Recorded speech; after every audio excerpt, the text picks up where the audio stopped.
Hi guys, share ko sa inyo ang what's inside my go bag or go pouch. The essential for emergency like medicine kit for pang first aid, bandage, alcohol, betadine para sa sugat at panlinis ng sugat just in case, thermometer, and cotton.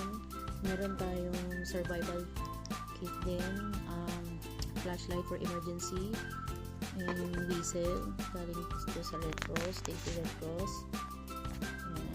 Ayan, thank you Red Cross. May whistle ako, and then ointment, paracetamol, and for pain reliever, and tsaka pera. Ayan, kasama yan, mask, and sanitizing gel, a napkin with wet wipes, shampoo and toothpaste and toothbrush, and magic towel na pwede rin siyang maging kumot pambalot sa katawan, pwede din just in case. So ito kasi yung pinakamaliit kaya mas madali itong nakaprepared siya sa bag natin. Cotton, yan, yan ang basic essential na pwede nating i-prepare sa ating go bag. At syempre yung waterproof na lalagyan natin ng ating emergency. Pwede rin yung mga pouch.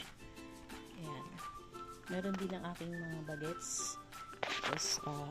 Just in case kakailanganin nila, meron kahit pa paano survival or for emergency. Yun lang. Thank you guys.